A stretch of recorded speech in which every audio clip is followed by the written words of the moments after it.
여러분 오늘 매일 성경의 제목이 복과 저주의 갈림길, 이거 선택의 문제에 놓여 있습니다. 여러분 구원이 하나님께 있습니다. 그리고 구원의 은혜와 그리고 영광을 누림에 있어서 하나님께서 우리에게 자유의지와 같은 선택을 우리에게 부여하고 있습니다. 그저 우리에게 어떤 로봇과 같이 어떤 칩을 집어넣거나 아니면 정말 조종할 수밖에 없는 우리의 제한성을 확 그렇게 낮추신 것이 아니라 우리가 선택할 수 있게 했다고요. 그래서 이 신명기라는 말씀을 통해서 그래 거듭 거듭 내가 명령하는데 너희는 이 말씀을 들을 것이다라고 했지만 역시 그 명령 그 말씀을 들을 것인가라고 하는 결정 선택의 문제를 우리에게 주셨다는 것입니다. 하나님은 어떤 분이십니까? 하나님 참 인격적이고 참 좋으신 하나님인 걸 여러분 느끼지 않습니까? 우리에게 결정, 선택을 하게 하셨다는 거죠. 그게 우리에게 하나님이 왜 우리를 이렇게 힘들게 하십니까? 반문하실 겁니까? 아니잖아요. 우리는 매 순간순간마다 선택의 순간에 놓여 있습니다. 오늘 우리가 불렀던 찬양처럼 어디든지 예수 나를 이끌면 어디든지 예수와 함께 가려내라고 우리가 찬양을 했지만 그렇게 하겠습니다라고 결정한 사람이 이렇게 간다는 겁니다.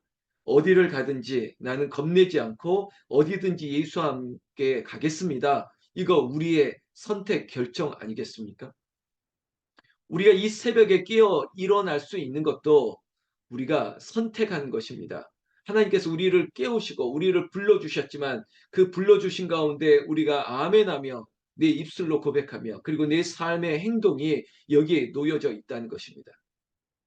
여러분 담임 목사가 이렇게 말한다고 해서 제가 어떤 알마니안이나 내가 구원의 인간의 의지와 선택을 강조하는 거 아니라는 거 아시죠? 전적인 하나님의 은혜입니다. 전적인 하나님의 역사입니다. 하나님이 다스리시고 그것이 구원의 섭리와 예정과 뜻에 있다는 거 제가 모르는 목사가 아닙니다. 그러나 하나님께서 지금 말씀하시는 것은 복과 저주의 갈림길이라고 말씀하는 표현처럼 우리에게 명령과 규례와 법도를 말씀하시는 하나님께서 당신을 더 사랑하기를 온 마음과 정성과 뜻을 다하여 사랑하기를 그리고 하나님께서 내가 너희에게 명하는 이 말씀을 이 명령을 들어줄 것을 우리에게 말씀하시는 참 좋으신 아버지 하나님 그 능력의 하나님께서 그에게 우리에게 어떤 갑질과 같이 해라고 명령하는 것 같이 보이지 않는다는 것 여러분 느끼시죠? 여러분 우리에게 인격적으로 다가오시고 우리에게 끊임없이 그래 한 번이 안 되니까 두 번 얘기하시고 세 번 얘기하시고 무려 신명기 오늘 11장 마지막 부분을 읽는데 여러분 정말 귀에 딱지가 않는 것처럼 제가 계속 말씀하고 있지 않습니까? 여호와의 말씀, 규례, 명령, 불순종이 아니라 순종의 잔으로 오직 하나님만을 사랑함으로 말미암아 우상 숭배와 다른 죄악을 다 버려야 되는 이것이 우리의 삶의 전부가 되어야 됩니다.라고 말하고 있는 저의 반복된 이 말에도 하나님의 뜻이 전달되기를 원하는 것입니다. 오늘도 새벽을 깨우고 주님 앞으로 나아가고 그리고 오늘 하루 가운데 이 날깃의 소나무 향기 이 영상을 통해서 다시 한번 하나님의 말씀을 듣고 있는 여러분에게 간곡하게 부탁드립니다. 선택하셔야 됩니다. 어디로 가야 되는지. 여러분 특히 복과 저주의 갈림길입니다. 이것이 내 마음의 감정을 따르거나 아니면 뭐 어떤 인지상정이라고 하는 어떤 정을 따르거나 사람의 목소리를 따르거나 아론의 소리를 따르거나 그게 아니에요. 오직 우리에게 명하신 하나님의 말씀만 들어야 돼요. 여기에 다른 것이 들어올 수 있는 여지가 너무나도 많은 것을 누구보다도 하나님이 아시죠. 그래서 내 말을 들으라라고 하는 겁니다. 여러분 저의 말을 안 들어도 됩니다. 제가 뭔데요? 저도 인간인데 저의 말을 듣지 말고 하나님의 말씀을 들어야 되는 것입니다. 오늘도 11장 18절 말씀에 이러므로 너희는 이 말을 듣고 너희의 마음과 뜻에 두고 또 그것을 너희의 손목에 매어 기호를 삼고 너희 미간에 붙여 표를 삼으며 이거 뭡니까? 신명기에 뿐만 아니라 이스라엘 백성들 유대인들에게 어릴 때부터 그들이 말씀과 늘 가까이 하기 위해서 손목에 지금도 전통 유대인들의 모습 이스라엘 지금은 전쟁 중에 있지만 성지순례에 가면 여러분 늘 보는 모습입니다. 전통 유대인들 얇은 가죽 뒤에 이게 율법을 다 기록해 놨죠. 하나님의 말씀이죠. 그것을 손목에 칙칙칙칙 감습니다. 언제든지 끄집어내서 읽고 그리고 언제든지 보기 위해서. 그리고 여기에다가 어떤 상자에다가 율법 말씀을 담아 놓습니다. 그리고 언제든지 마치 상징적으로 내 눈앞에 마치 달리는 말이 오직 앞에만 보는 것처럼 오직 앞에 말씀만이 있다는 것을 보여주는 그들에게 상징적인 그들의 형식적인 율법적인 하나의 태도, 자세였던 것이죠. 그리고 아버지는 아들에게, 딸에게, 자녀들에게 율법을 가르칩니다. 하나님을 설명하고 있습니다. 이것이 이스라엘 백성들이 마땅히 해야 될 일이었습니다. 하나님의 명령 규례를 너만 지키는 것이 아니라 그래 광야의 백성들아 너희가 하나님에 대해서 알았다면 하나님에 대해서 보았다면 그 보고 들은 하나님에 대해서 너희의 자녀들에게 후손들에게 전달해야 되고 가르쳐야 되고 그들을 기억할 수 있도록 머리에 그리고 가슴에 새기도록 해줘야 된다는 것입니다. 여러분 지금 대한민국 사회도 전쟁을 모르는 지금의 우리 젊은이 세대에게 여러분 전쟁에 대해서 가르쳐야 되는데 얼마나 좋은 시청각이 있습니까?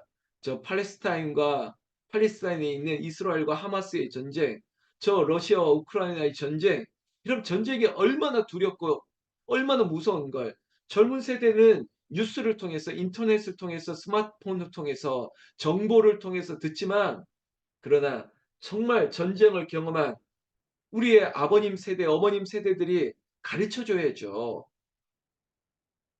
아유, 뭐 또 엄마는 또 그 얘기한다. 아빠는 또 그 얘기한다. 가르쳐야죠. 목사가 말씀을 가르치지 않고 뭘 가르치겠습니까? 여러분 믿음의 부모님들이 말씀대로 가르쳐야죠. 우리가 남이가 이러면서 우리끼리는 우리 편이 되고 우리 고향 사람들, 우리 학교 사람들 아니면 우리 나이대 우리 친구들 여러분 선택이 사람입니까? 하나님이 선택의 기준이에요.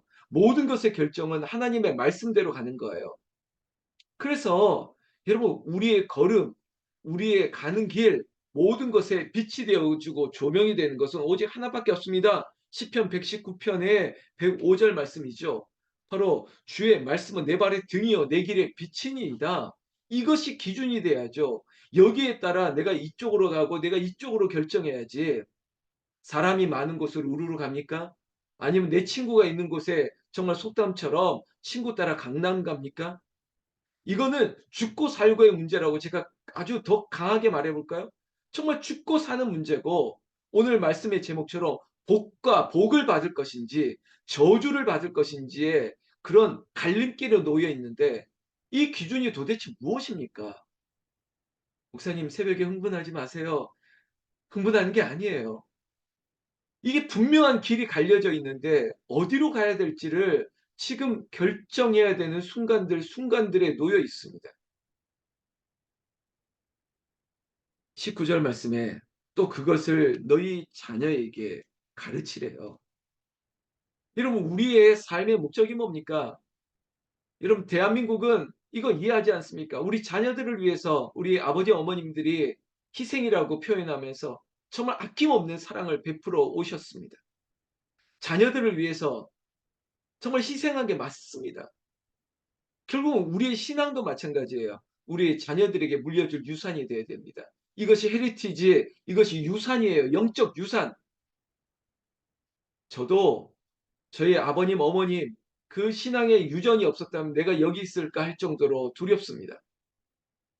3대, 4대로 이어가는 이 믿음이라고 하는 것이 우리 집안에 흘러간다는 것이 저에게 너무나도 축복입니다.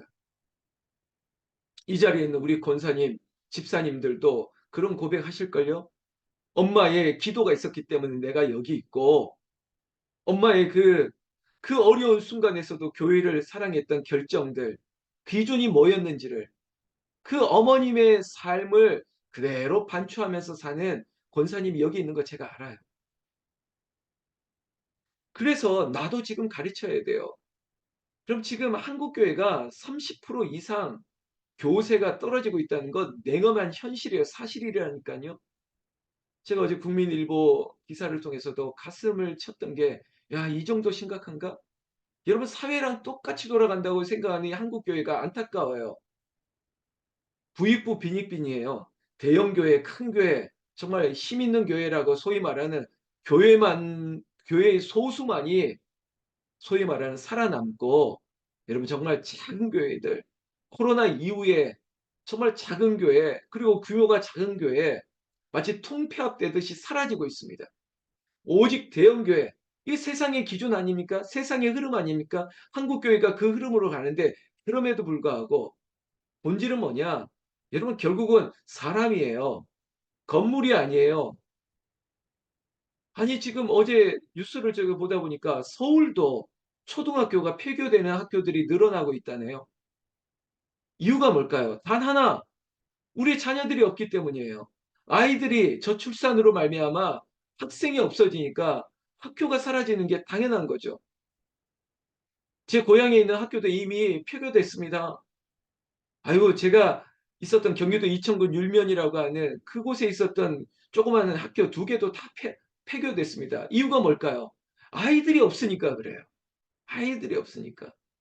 한국 교회도 지금 걱정이 뭐냐면 젊은이들이 사라지고 학생들이 없어요. 주일학교 없어요. 지금 이 자리에 있는 권사님들을 기억나십니까? 그저 뭐죠? 기차 같은 거 끝내 가지고 거기다가 뭐 북치고 다녀도 아이들이 막 몰렸고 주일학교가 어른보다 더 많았던 거 기억 안 나십니까? 저희 아버님이 개척했던 그 북두리 교회도 어른들보다 아이들이 2배 많았습니다. 그 정도로 많았던 아이들이 도대체 다 사라지고 폐교가 되고 아이들이 없다. 교회 안에 젊은이들이 없다. 교회 안에 청년이 사라진다. 학생부는 없다. 여러분 이미 웬만한 규모에는 학생부, 청년부, 주일학교가 없어서 그 주변에 있는 교회와 통합을 하고 연합을 해서 주일학교와 학생부를, 청년부를 운영하는 교회들이 늘어나고 있습니다. 여러분 우리만 그렇다라고 할 게 아니라 지금 한국 교회의 현실이라니까요. 한국 사회의 저출산의 문제가 지금 눈으로 우리는 보고 있습니다. 언제까지 내가 아프고 내가 힘들고 우리 하늘나라 영가족은 그렇지 않음에도 불구하고 이 미래에 대해서 앞으로에 대해서 고민을 하지 않겠다고요? 아유 정말 위험한 일입니다. 그래서 하나님께서 우리에게 말합니다. 19절 너희의 자녀에게 가르치라고요. 어디든지 오늘 말씀처럼 네가 집에 있을 때, 길을 갈 때, 일어날 때 어디에든지 이 말씀을 가르치라는 거예요. 그리고 22절에 내가 너희에게 명하는 이 모든 명령을 잘 지켜 행하여 너희의 하나님 여호와를 사랑하고 그의 모든 도를 행하여 그에게 의지하면 결국은 23절 마지막에 너희보다 강대한 나라를 치고 그 땅을 차지할 것이다. 24절 네가 밟는 곳이 너희 소유가 되리라.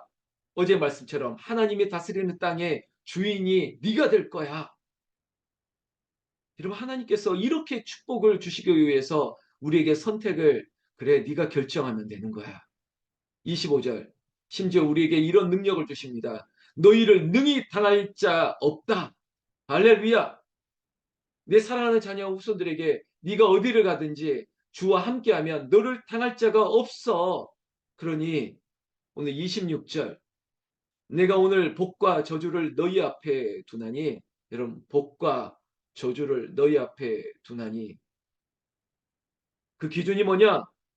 여호와의 명령을 들으면 복이고 그것을 돌이켜 거절하면 저주다. 여러분 복과의 저주 이 갈림길의 기준은 딱 하나라고요. 여호와의 명령 하나님의 말씀을 듣고 청종하느냐 아니면 그것을 무시하고 던져버리느냐. 그럴마치 너희가 앞으로 가야 될 그 땅에 눈으로 보는 저 산 보라. 한쪽은 에발산, 한쪽은 그리심산. 그래서 그리심산에서는 축복을, 에발산에서는 저주를. 야, 저기 보이는 저게 안산이고 저게 북악산인데, 아, 저게 인왕산인데, 아, 가까이 있는데 이쪽은 복이, 이쪽은 저주. 여러분 출발은 같이 했는데 이제 갈림길이 왔습니다. 그리심산으로 갈 것이냐, 에발산으로 갈 것이냐. 하나님의 말씀과 규례와 명령을 따라 너희가 내 명령을 따라 이곳으로 와 축복이냐 아니면 너희가 나를 돌이켜 떠나 너희가 저주를 받을 것이냐. 여러분 하나님께서 어떻게 이렇게 말씀하십니까? 하나님이 어떤 분이세요? 우리에게 이렇게 자상하게 이렇게 거듭 말씀하면서 하나님의 마음 뭡니까? 나를 따르라는 거 아니겠습니까? 제발 좀 내 말을 들어라. 나의 말을 듣고 따라오라라고 말씀하는 거 아니겠습니까? 30절에 저 두 산이 뭐예요? 앞서 말했던 그리심산, 에발산, 복과 저주가 선포되는 그곳. 저 두 산은 요단강 저쪽 곧 해지는 쪽으로 가는 길 뒤 길갓 맞은편 모래 상수리 나무 이겼다. 아라바에 거주하는 가나안 족속의 땅에 있지 않느냐. 그러니까 가나안 땅에 여러분 복을 받으러 들어갈 것이냐, 저주를 받을 것이냐. 여러분 그냥 눈에 보이는 저곳에 딱 들어가면 그냥 복이 딱 떨어진다 이런 게 아니라 우리에게 주어진 내가 밟는 그 땅을 네가 차지하고 그리고 너를 당할 자가 없을 것이라고 했던 그 가나안의 온전한 복을 누리는 기준은 지금 너의 마음이 하나님 말씀대로 살겠습니다. 하나님의 명령을 따르겠습니다. 이것이 정해진다면 이제 네가 그곳에 요단을 건너 들어가기만 하면 그 땅을 차지하고 그 땅에서 정말 복을 누리며 거주할 것이다. 약속을 하지 않습니까? 31절에 너희가 요단을 건너 너희 하나님 여호와께서 너희에게 주시는 땅에 들어가서 그 땅을 차지하려 하나니 반드시 그것을 차지하여 거기 거주할지니라. 그래, 그 땅을 주었는데 차지하라는 거예요. 여러분, 권사님, 집사님, 성도님들, 우리 하늘나라 영가주교, 우리에게 주신 그 땅을 차지하십시오. 그걸 누리십시오. 그리고 그것을 자녀들에게 물려주십시오. 신앙의 유전을 그리고 축복을 물려줘야지. 여러분 복을 줘야지. 여러분 우리에게 부채를 주고 어려움을 주고 마치 저주와 같은 그 불편함을 남겨주지 말라는 것입니다. 오늘 32절 마지막 내가 오늘 너희 앞에 베푸는 모든 규례와 법들을 너희는 지켜 행할지니라 당부하고 있지 않습니까? 그래 내 말을 들어주렴. 내 말을 지켜주렴. 내 말을 따라가주면 안 되겠니? 제 표현입니다. 어디를 가든지 겁낼 것 없네. 어디든지 예수와 함께 가려네. 여러분 예수와 함께 가야 됩니다. 친구 따라 강남 가거나 내 감정에 휘둘리지 마시고 여러분 조금은 힘들고 조금은 아플지라도 그러나 조금 이 조금에 대해서 완전히 배제할 수 있는 것은 오직 하나님의 말씀 그 율례와 법도를 따라가겠노라 하는 내 신앙의 온전함의 선택이 복과 저주의 갈림길에 놓여 있는 우리 북한산 기도원 홍은조육의 하늘나라 영가족 여러분들의 삶의 모든 지경의 순간순간마다 하나님이 기준이 되시고 말씀이 우리에게 능력이 되어 주시기를 우리 주 예수님의 이름으로 축원합니다. 축원합니다.